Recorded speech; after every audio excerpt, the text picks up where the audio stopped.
Արգելի պատգամավորներ, ես առաջարկում եմ մի հատ փորձենք հասկանալ, թե ինչ է կատարվում, ավելի համակարգված։ Շրջանառության հարկը մտցվել է բնականաբար մի նպատակով, որ փոքր եւ միջին ձեռնարկությունները մի քիչ ավելի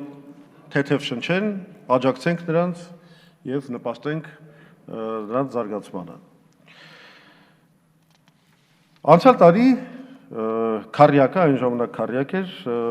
հրապարակեց 12 կետ պահանջների եւ դրանցից մեկը ուղղված էր նրան, որ ել ավելի փորձենք այդ օրենսդրական միջոցներով հեշտացնել ՓՄԶ-ների կյանքը։ Ես ընթերցեմ այդ կետը։ Մենք առաջարկել էինք առնվազն 3 անգամ նվազեցնել շրջանառության հարկի դրույքաչափերը, ըստ մարզերի համաչափ զարգացման առաջիկա 3 տարիների համար փոքր շրջանառության ունեցող սուբյեկտների համար շրջանառության հարկի դրույքաչափերը զրոյացնել։ Շրջանառության առավելագույն շեմը 58 միլիոն դրամից դարձնել 150 միլիոն դրամ, արտոնագրային վճարների գծով սահմանված 9 միլիոն դրամը 15 միլիոն դրամ, հանել սահմանի վրա ավելացված արժեքի հարկի գանձումը։ Իսկ մենք այս ամենը դիտարկում էինք որպես միջոցների եւ հարկային թեթևացումների համալիր, որը պետք է թեթևացներ մեր հայրենակիցների փոքր եւ միջին ձեռնարկատերերի կյանքը։ Եվ կարծես թե հազվագյուտ կետերից մեկն էր, որտեղ իշխանությունը իբր թե փորձեց գնալ ընդառաջ։ Բայց ինչ եղավ, ինչ արեց իշխանությունը։ Իշխանությունը հələ մի բան էլ լավ էլ պակասացրեց շրջանառության հարկը, 1%-ի հասցրեց այդ հարկը, մնացած դրույթները բացարձակապես չանդրադարձավ, չկատարեց, բայց դրանք էլ էին շատ կարևոր եւ համալիրով էր, որ հարցը պետք է լուծեր։ Բայց բացի ամեն ինչից մտցրեցին նաեւ մի կետ, որ մենք երբեք չէինք առաջարկել։ Դա այդ փաստաթղթավորման, խստացման դրույթներ օրենքում։ Եվ ինչ պարզվեց։ Պարզվեց, որ կներեք կյանքը դրանից միայն ավելի դժվարացավ։ Եվ դա մենք չենք գնահատում, դա ամենաբնական ձևով գնահատեցին իրենք ձեռնարկատերերը։ Հենց այն մարդիկ, ում օգնության ձեռքը մենք մեկնեցինք, եւ իբր դուք էլ մեկնեցիք, այդ մարդիկ իրենք գնահատեցին, թե իրենց համար սա թեթևացում էր, թե ծանրացում։ Եվ այդ ապաքաղաքական զանգվածը, որը իսկապես ամենաբուրըն քաղաքական զարգացումների ժամանակ էլ իրեն շատ ապաքաղաքական է պահել, ահա պարզվեց, որ հիմա դարձել է իր իրավունքների համար ամենահամար պայքարող զանգվածներից մեկը։ Այդ ոնց կարողացաք հեղափոխականացնել այդ զանգվածը։ Պարզ է, բացատրությունը այն է, որ իրենք շատ լավ հասկացան, որ իրենց կյանքը դրանից միայն ծանրացավ։ Ուրեմն արձանագրենք մի բան։ Այն, ինչ որ անում էինք թեթևացման համար, իբր թե ՓՄԶ-ներին աջակցության համար, էապես ծանրացրեց իրենց վիճակը։ Հիմա ուզում ենք հասկանալ իշխանությունների տրամաբանությունը։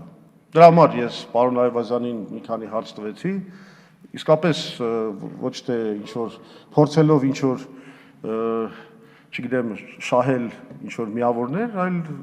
շատ անկեղծորեն փորձեցի հասկանալ ինչ է ընկած ձեր քաղաքականության հիմքում։ Պարոն Այվազյանը ընդունեց ըստ էության, երբ ես հարց տվեցի, թե ստվերը ինչպես է բաշխված ՓՄԶ-ների եւ խոշորների միջև, ինչ որ 99% թիվ լսեցի անգամ, բայց ասենք դա այդ մի կողմ դնենք, ոչ ոք չի կարող հիմա հստակ թիվ ասել, բայց համենայն դեպս ընդունեց, որ առյուծի բաժինը, ճնշող բաժինը դա ընկնում է իսկապես խոշորների վրա։ Ավելին, ինքը զարգացրեց այդ տրամաբանությունը, ինքը ասեց մենք չենք ցանկանում իրականում հարկել այդ ՓՄԶ-ների, մենք կարող ենք հրաժարվել էլ դրանից։ Մեզ այդքան կարևոր չի այդ հարկը։ Մեր նպատակը, ասել եք, ասողը հաստատում է։ Մեր նպատակը, ասում է, իրականում հանել ստվերից խոշորներին։ Պարզ բան է, հռչակվում, քաղաքականություն է հռչակվում։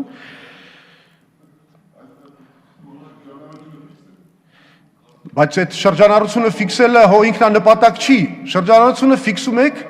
նրա համար, որ ստվերից հանեք տնտեսությունը։ Եվ այստեղ հարց է ծագում արդեն, որը իսկապես հարցականի տակ է դնում ամբողջ այս քաղաքականության տրամաբանությունը։ Լավ, եթե ուզում եք ֆիքսել շրջանառությունը, բնականաբար ստվերից հանելու նպատակով, հիմա հարց է ծագում, ի՞նչն է ավելի հեշտ։ 40-45 հազար, չգիտեմ, մանր ձեռնարկատերերին վերահսկել, բերել այդ,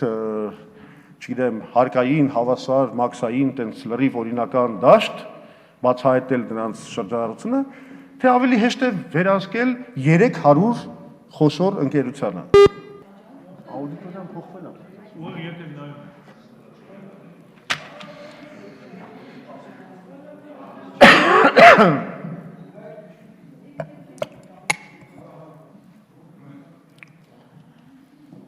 Ցավոք սրտի,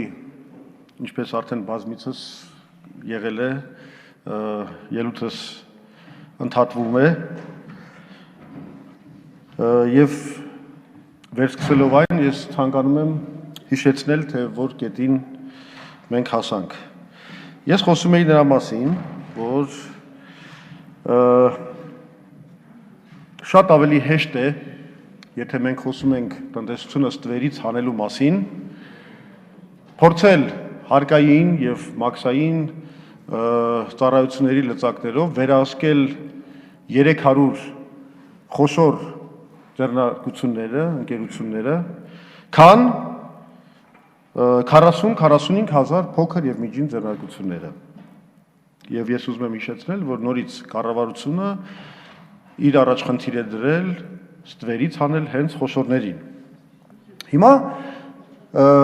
եկեք ձևակերպենք այն հանելուկը, որը փաստորեն գալիս է մեր մտքին։ Դա հետևյալն է. Ինչու ունենալով, ինչպես մեզ բացատրեցին այստեղ, մարտունակ հարկային եւ մաքսային ծառայություններ, ունենալով հզոր մի կառավարման համակարգ, իշխանությունները այնուամենայնիվ փոխանակ կենտրոնանան այդ 300 խոշոր ձեռնարկությունների վրա, մի քիչ կոպիտ արտահայտվեմ, ընկել են փոքր եւ մանր ձեռնարկատերերի հետևից։ Երկու տարբերակ կա։ Մի տարբերակը այն է, որ իրականում ոչ մի մարտունակ, ինչպես այստեղ ասվեց, հարկային կամ մաքսային ծառայություն մենք չունենք եւ պետությունը, պետական իշխանությունը անկարող է այդ ամենահզոր 300 ձեռնարկատերերի առջև։ Եվ քանի որ խեղճ պետական իշխանությունը չունի այդ լծակները, ինքը փորձում է փոքր ձեռնարկատերերին դարձնել կոպիտ ասած իր հարկային եւ մաքսային ծառայությունը։ Ըստ էության նրանց միջոցով վերահսկել այդ խոշոր ձեռնարկատերերին։ Ընդ որում դա ենթատեքստում միշտ կա, մեզ հա փորձում են հուշել, որ այո, մենք նրանց միջոցով ընկած ենք այդ խոշորներին ստվերից հարելու նպատակի իրականացման ետևից։ Եվ երկրորդ տարբերակը, ճիշտ ասած, առաջին տարբերակին ես չեմ հավատում, ավելի շատ հավատում եմ երկրորդ տարբերակին։ Միակ պատճառը, թե ինչու իշխանությունների ուժը չի պատում այդ 300 հոգու վրա, 300 ձեռնարկատերերի վրա, բայց իշխանությունների ուժը պատում է փոքր եւ մանր եւ միջին ձեռնարկատերերի վրա, դա այն է, որ իշխանությունները իրենք հենց մաս են կազմում այդ 300 խոշոր ձեռնարկատերերի։ Եվ ոչ թե իրանք անկարող են, այլ նրանք օգտագործում են պետական իշխանության լծակները սեփական հարստացման նպատակով։ Եվ ես ուզում եմ մի հարց տալ։ Այստեղ շատերը մեղադրում էին, թե ինչ կառավարման ճգնաժամի մասին է խոսում, ինչ եք ուզում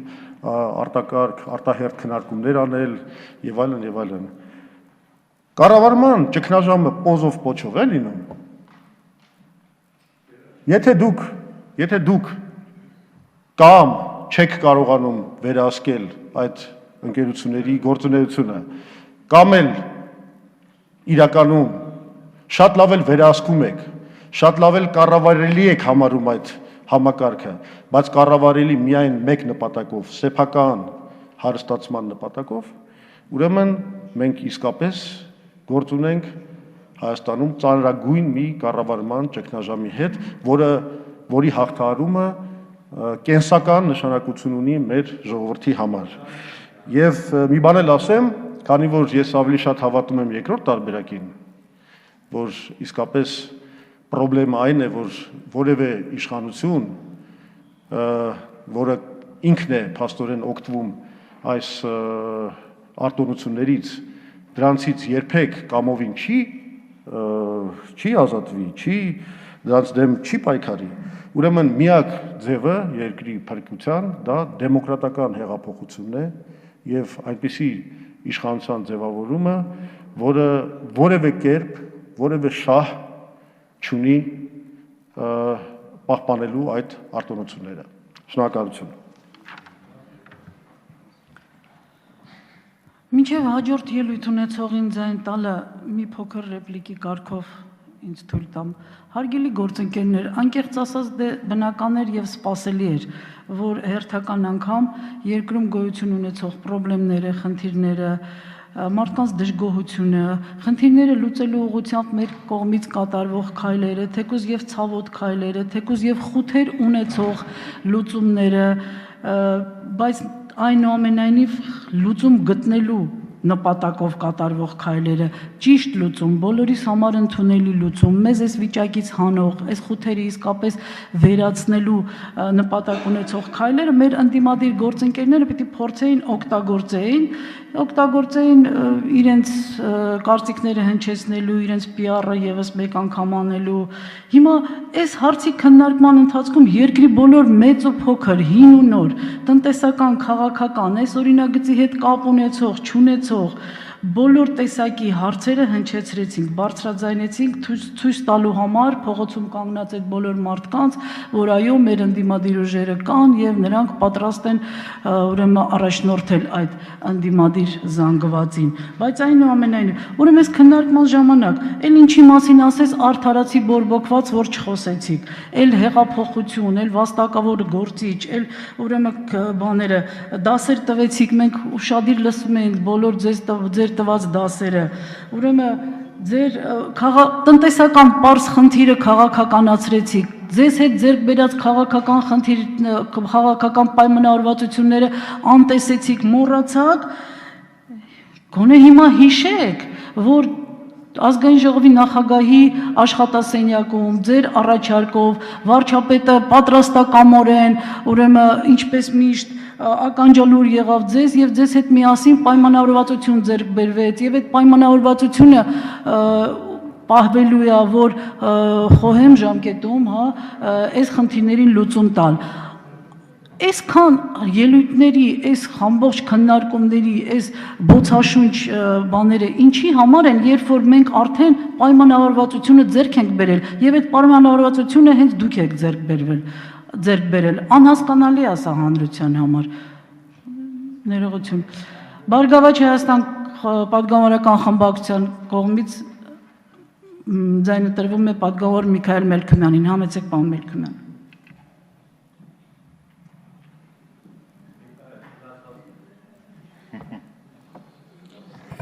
Շնորհակալություն,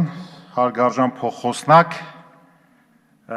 մեկ-մեկ էլ մենք մեզ իրավունք կվերապահենք ձեր ելույթներին ինչ-որ ուղղորդել, գնահատական տալ,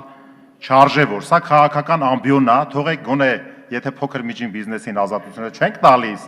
անպայման անհրաժեշտ չի, որ ինչ-որ գնահատականներ տալ, թեկուզ մեղմ։ Հիմա ըստ էության, այո, այսօր քննարկում ենք հետաձգման հարցը միայն, Ես արդեն ասացի իմ նախորդ ելույթում, սա շատ տնտեսական հարց չի, սա քաղաքական հարց է։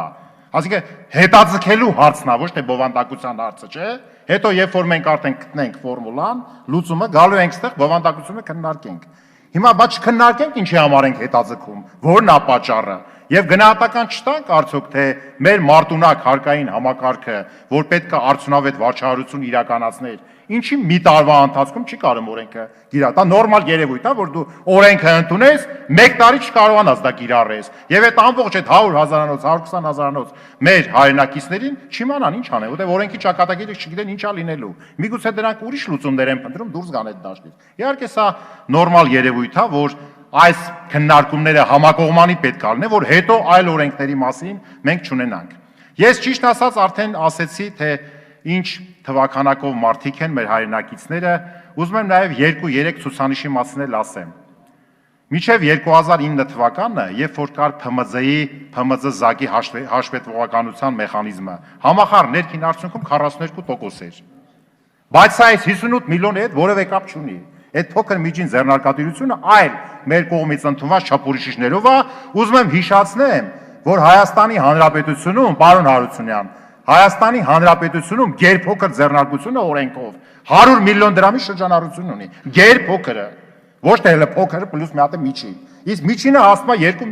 միլիարդ կեսի եւ ավել։ Այսինքն մենք վերցրել ենք ընդամենը հարկային այս սահմանը, պլանկան եւ հարկային սահմանի շուրջը սկսում ենք ինչ-որ իմպրովիզացիաներ անել։ Ես հարց եմ տալի, որտեղից վերցրեցինք այդ 58 միլիոնը, որը սրանից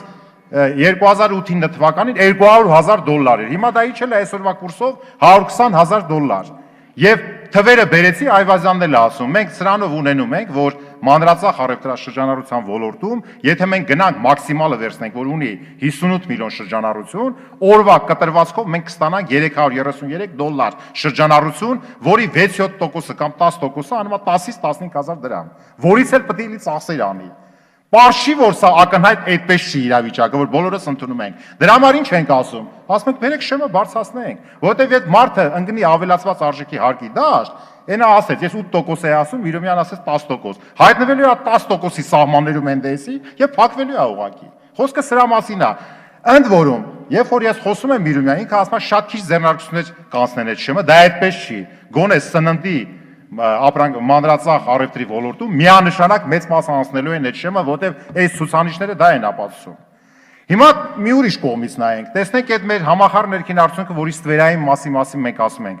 առևտրաշրջանառությունը ամենամեծ հնայում տեսակարգշիռը 24% ունի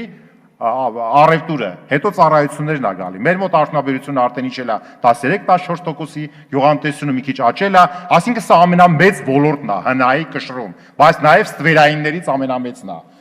Մեր խնդիրը ընդհանրապես այն է, որ պետության ձեզ հետ միասին մենք գտնենք, թե ո՞նց կարող ենք այդ շրջանառությունը ֆիքսենք, ինչքան է։ Դրա համար ստեղծել ենք ՀԴՄ-ներ, բայց ինչի համար ենք ՀԴՄ-ները ստեղծել։ Այսինքն դուք ասում եք, բերեք նորից 60,000 հարկային աշխատակից ընդունենք, որ այդ ՀԴՄ-ի կողքը կանգնեն։ Բա դա լուծում է։ Ինչի պետք է ընդունես։ Դու պետք է խաղի կանոններ թելադրես։ Պետք է շահավետ լինի գործել։ Եվ դրա համար ասում եմ, բերեք այդ կամավորությունը թողենք, այսինքն ով որ ուզում է աշխատի 1%-ով, թող աշխատի։ Բայց դա անենք տարիուկես 2 տարվա ընթացքում։ Կյանքը ինքն է ստիպելու։ Ինչի՞ չեք ուզում, որ բնական տնտեսական process-ները իրան գան հանգուցալուծման։ Տեսեք մի ուրիշ բան եմ ասելու։ Եթե այս ռեֆորմը ասենք դուք անեիք տնտեսական աճի պայմաններում, որ ամեն ինչ լավ լիներ, կարող է եւ ընդունվեր, որովհետեւ կլինեին նորմալ խաղի կանոններ։ Բայց քանի որ սա արվում է անկումային պայմաններում, մենք այսօր նույնիսկ պետական համակարգում ես երեք վարչապետին ասեցի, չենք կարող արտահանման ծավալի շուրջը կարդուկանոն մտցնենք։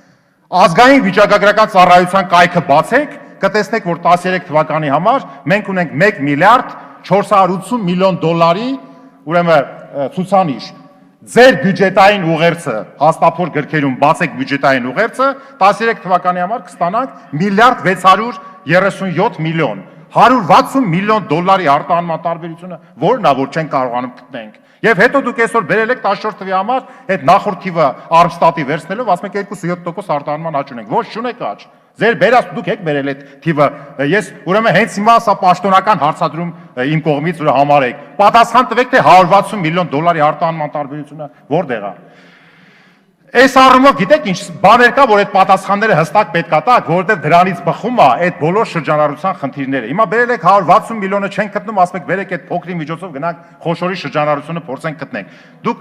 կարող եք ասել այստեղ ձեր ամփոփիչ ելույթում, որ դրոշմապիտակները կիրառելուց հետո այդ դրոշմապիտակները հիմնականում խոշորի նկատմամբ է, չէ՞։ Ինչքան է ստվերային տնտեսությունը կրճատվել եւ ինչ է ըստ ձեր գնահատականների մնացել, որ մենք ուզում ենք բացահայտենք։ Եթե ինչ որ մենք ուզում ենք բացահայտենք ստվերի, այդ ծախսերի վրա պետք է այնքան ծախսանենք, որ փոքրի մի մասը փակվի եւ վարչահարությունն էլ թանկանա, միգուցե պետք չի։ Բերեք այդ ստվերի մասը գնահատենք, դրա մասին բան չեք ասում, թե այդ ստվերը ինչ արժի։ Եվ քանի որ ես ժամանակ ունեմ եւ ստեղ հարգարժան փոխոսնակ ասես ամեն ինչի մասին խոսում ենք, այո, 2-3 բան եմ ուզում ասեմ, որ չդառնա, որ սա այսպես պեսիմիստական նոտայով եմ տանում։ Այսօր մեր հանրապետությունը այս ֆրագմենտ է այս շրջանառության հարկը։ Պետք է մենք ունենայինք հակաճգնաժամային լուրջ ծրագիր։ Լուրջ հակաճգնաժամային ծրագիր պետք է ունենայինք, այն ինչ որ այսօր Ռուսաստանը ինչ անում, 2 տրիլիոն ռուբլի կամ 35 միլիարդ դոլար դնում է իրական հատվածի աճի համար, ընդ որում 5 վստահելի բանկերի վրա, VTB, չգիտեմ, Ալֆա-բանկ եւ այլն, դնում է վարկերի տոկոսադրույքների կոմպենսացիայի համար, դնում է հենց վարկերի համար եւ խոշոր համակարգաստեղ ձեռնարկությունների համար։ Այս մի ֆրագմենտը շրջանառության հարկի մենք բերել ենք ուղղակի ժողովրդին բորբոքել ենք, հիմա էլ ուզում ենք ասենք, թե սա ձերը չի, մենք էլ ենք այդ ժողովրդի մասը։ Կարևոր չի թե ով է, բայց ժողովուրդը եթե դուրս չգար չբողոքեր, չէր ելնելու, պետք է մտնել շրջանառության մեջ եւ խնդրեմ ենք ունենալու։ Հիմա եւ ճգնաժամին պետք է կարողանալ մասնագիտական գնահատականներ տալ։ Պարոն Բագրատյանը լավ գիտի Կանդրացևյան ալիքների մասին, որ 50-60 տարի մի անգամ մենք ճգնաժամ ենք ունենում։ Եվ եթե այսօր Հայաստանի Հանրապետության փողի զանգվածը մենք ոչ դոլար ունենք, ոչ եվրո, ոչ ռուսական ռուբլի, դու ունես դրամ։ Քո կենտրոնական բանկը վարում է ճնշող արհեստական գնաճը պահող քաղաքականություն, փոխանակ զարգացման քաղաքականություն վարի։ Այսօր մեր փողի զանգվածը հնայի 38-39% է, Չինաստանն 200% է, Գերմանիան չգիտեմ 170% է, բայց այդ երկրներում ինֆլյացիա չկա, դեֆլյացիա է, որտեղ փողը, որ իրաց տպած գնում է, մտնում է արտադրության մեջ, տնտեսական աճ է ապահովում։ Մեր մոտ եւ այդ Կանդրացևյան ալիքներին չի եմ ասում, երբ որ հին տեխնոլոգիաների նկատմամբ ներդրումները արդեն շահավետ չեն, դու պետք է ասենք բիոտեխնոլոգիա, նանոտեխնոլոգիա, այդ փողը այդտեղ չունի գնալու, գալիս է սպեկուլյատիվ բանկային համակարգ։ Մենք պետք է կարողանանք մեր փոքր երկրի գործիքը ազգային դրամը զարգացման գործիք դարձնենք, բայց դա պետք է լինի հակաճգնաժամային ծրագրի շրջանակներում, ոչ թե կենտրոնական բանկը հազիվ հազ ինչ որ բան պահի, մենք էլ կանչենք, ասենք արտահերտ ենք անում եւ այլն։ Կոմպլեքս ծրագիր է պետք է սրկի, որովհետեւ ես ասում եմ այստեղ պաշտոնական հայտարարություն։ Մենք չենք կարող խուսափենք ներքին վարկային էմիսիա անելուց։ Մենք չենք կարող խուսափենք, որ մեր խոշոր եւ միջին ձեռնարկությունների մեծ մասը գրավի տակ են, այլ նոր գրավի առարկա չունեն, որովհետեւ շրջանառությունը իջել է, այդ ինձ նոր թեկուս ժամանակակից ձեռնարկությունների վարկերի տակ են, բայց այդ վարկերը, ուշադիր խնդրում եմ, 6-7 տարի առաջ տված շատ շռայլ վարկեր են եղել, գրավի առարկաները շռայլ են եղել, դրանք պետք է բեռնաթափենք այդ վարկերից մի 20%, 30% եւ այդ ներքին վարկային էմիսիայով կարողանանք ազատված վարկերի դիմաց վարկավորենք այն ձեռնարկությունները, որ մեզ արտահանում կտա։ Ավելի ուշ մենք այդ արտահանման խթանման մասին խոսենք, ես դրա մասին կասեմ։ Խոսքս այն է, որ ես ասում եմ, որ մենք պետք է գնանք լուրջ հակաճգնաժամային ծրագիր մշակելու շուրջը եւ ասում եմ, ցանկացած բարի նպատակներով բարեփոխում, որ այս իշխանությունը ուզում է անի, չի ծառայում իր նպատակին, որովհետև իշխանության քաղաքական բովանդակությունը այլևս իր վստահության ռեսուրսը կորցրել է։ Գտնենք այդ ֆորմուլան վստահության վերականգնում։ Մյուս բաները բնականաբար իրանք արդեն լինելու է։ Բարգավաճ Հայաստանը ձեռնպահ է քվեարկելու, դեմ չի քվեարկելու, որովհետև դեմ քվեարկել նշանակում է թողենք նույնը, բայց մենք հետամուտ ենք լինելու այն ժամկետների, այն պայմանավորվածությունների պահպանմանը, որ ձեռք ենք բերել ազգային ժողովի նախագահի աշխատասենյակում վարչապետի հետ մյուս բոլոր խմբակցությունների, ուրեմն ներկայացուցիչների ներկայությամբ։ Շնորհակալություն։ Հայաստանի Հանրապետական Կուսակցության խորհրդարանական խմբակցության անունից խմբակցության ղեկավար Վարան Բաղդասարյան, համեցեք պարոն Բաղդասարյան։ Շնորհակալություն ազգային ժողովի մեծարգո նախագահ, հարգելի գործընկերներ, բավականին հուզիչ տրամադրություն էր ստեղծվել ելույթների մեջ լացակումած ելույթներ, ինձ թվում է, որ մրցակցություն էր գնում, թե ով է ավելի շատ տանջվում այս խնդրի համար, ով է ավելի շատ մտածում մեր միտինգ անող քաղաքացիների համար եւ վերջում ժյուրին կհայտարարի, թե հաղթանակողը ով էր։ Ես այդ ոճով հանդես չեմ գա եւ հայտարարում եմ, որ ձեզնից ամենքիչ ես եմ մտածում եւ կաշխատեմ հանդես գալ օբյեկտիվության դաշտում։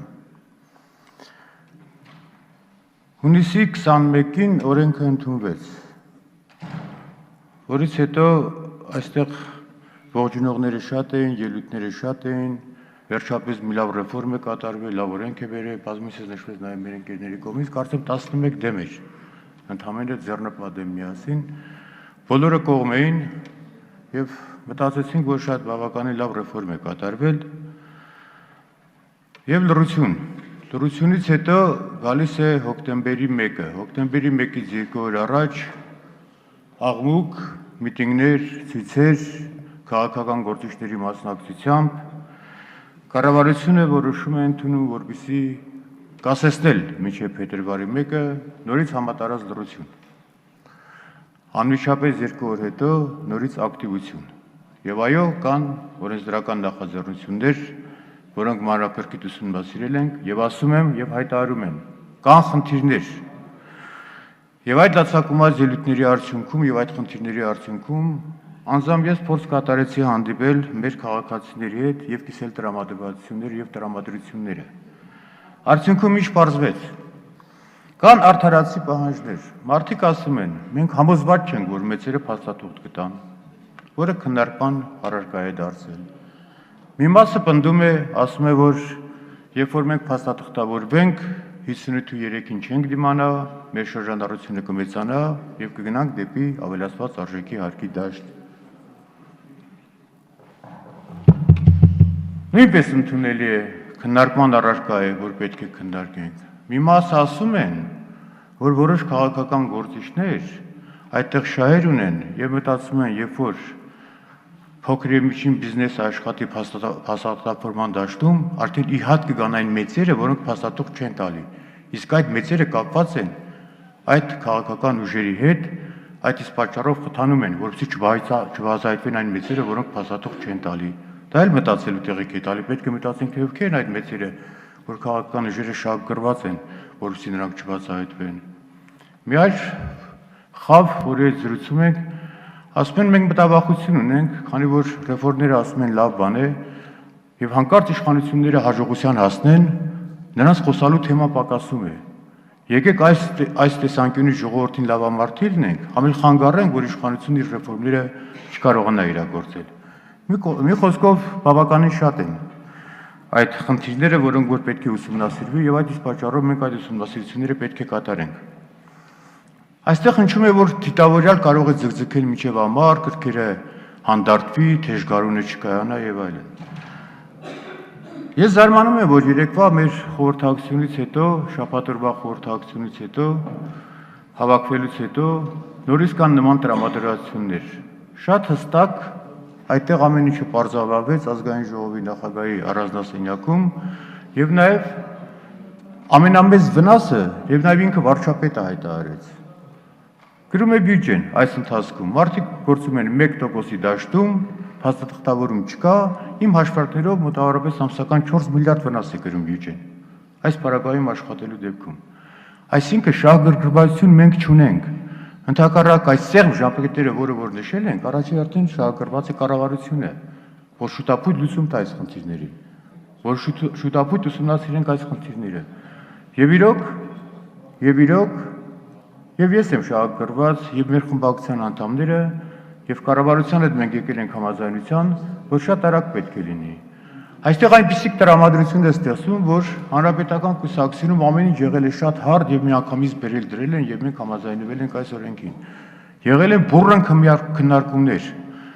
եղել են քննադատություններ, այդ իսկ պատճառով մենք քաղաքական որոշում չենք ընդունել եւ ազատ է դաշտը եւ եթե դուք տեսնում եք հանրապետական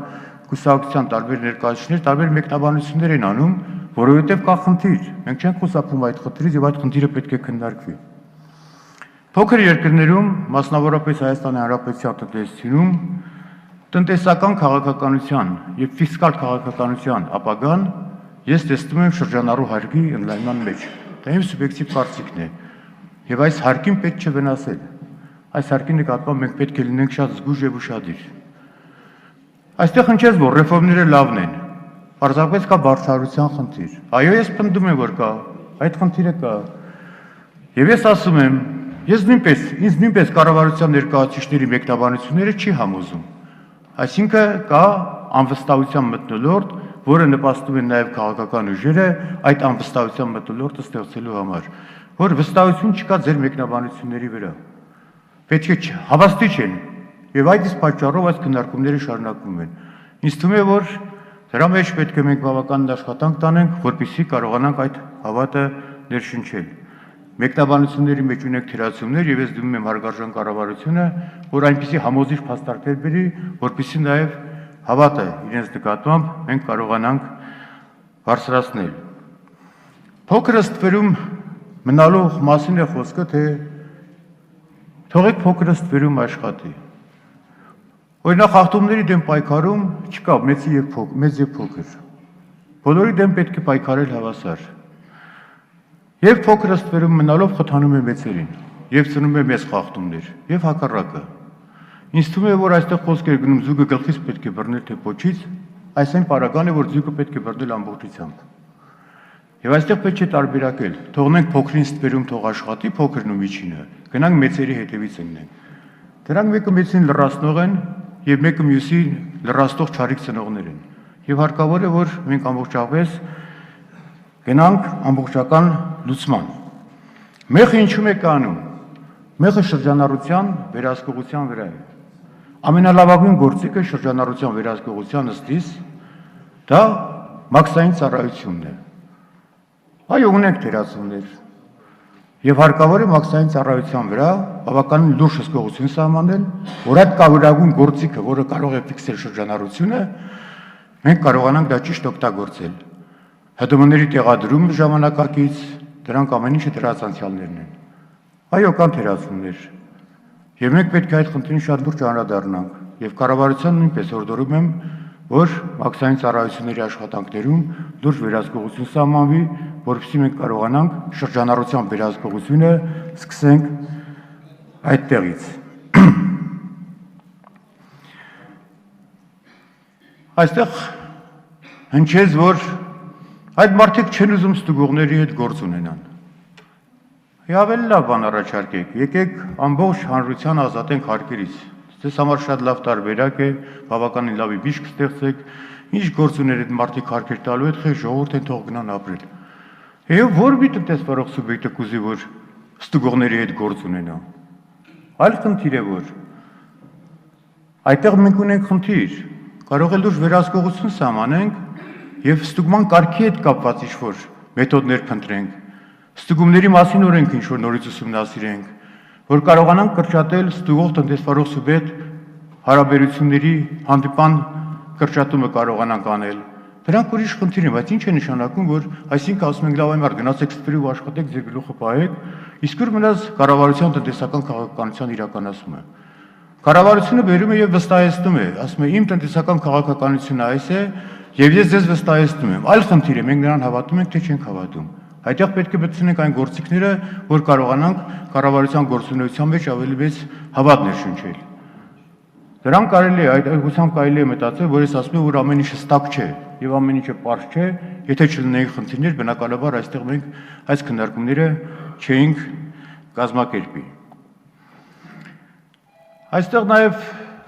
տեղից ռեպլիկներ էր գնում, ինչ-որ մասնավոր օրինակներ են բերում, այսինչը փաստաթուղթ չի տալի, այն մյուսը չի տալի, ինչ-որ օրինակներ կոնֆետների բանի։ Ես ձեզ հավատացնում եմ եւ ամենայն դեպս մեր գործընկերները պետք է պայքարեն մինչև վերջ, որ այդ բոլոր անունները բացահայտվեն։ Փաստաթուղթ չտվողները, շրջանառությունը թաքցնողները, կգա ժամանակը, որ բոլորը կբացահայտվի։ Պետք չի մասնավոր օրինակներ բերել, ես չեմ ուզում հասնել այդ մակարդակին, ես էլ մասնավոր օրինակներ բերեմ, որովհետև այդ խնդիրը պետք է մենք կարողանանք լուծել գլոբալ դաշտում,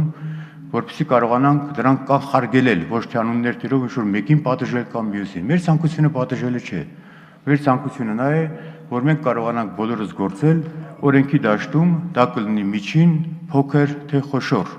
Եվ նորից եմ կրկնում, եթե մենք ուզում ենք մեկին անտեսել,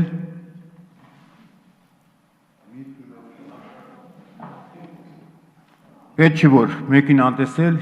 եւ մյուսի հետևից ընկնել։ Ինձ թվում է, որ մենք պետք է հավասարապես բոլորի հետ աշխատենք։ Եվ վերջում ցանկանում եմ ասել, որ այն պայմանավորվածությունը, որը ձեռք է բերվել կառավարության հետ ազգային ժողովի նախագահի առանձնասենյակում, մենք հետևողական ենք լինելու, որ այդ պայմանավորվածությունը գործի ժամկետում, դա այլ խնդիր է, մենք կգանք ընդհանուր հայտարարի, թե չենք գա ընդհանուր հայտարարի։ Համենայն դեպս մեր պայմանավորվածությունը ուժի մեջ է։ Շնորհակալություն։ Հարգելի պատգամավորներ, ազգային ժողովի կանոնակարգ օրենքի 35-րդ հոդվածի 3-րդ կետի համաձայն 4-օրյա նիստերի յուրաքանչյուր 3 շաբթի օրը ժամը 17-ից պատգամավորները ըստ հերթագրման հաջորդականության կարող են հանդես գալ մինչև 3 րոպե տևողությամբ հայտարարություններով, ընդ որում սկզբում հայտարարություններով կարող են հանդես գալ ընդդիմադիր խմբակցությունների 3-ական հերթագրված պատգամավորներ, որից հետո հայտարարություններով հանդես են գալիս հերթագրված մյուս պատգամավորները։ Անհրաժեշտության դեպքում նիստ վարողը կարող է նիստը երկարաձգել մինչև 30 րոպե։ Խնդրում եմ նախապատրաստվել հերթագրման։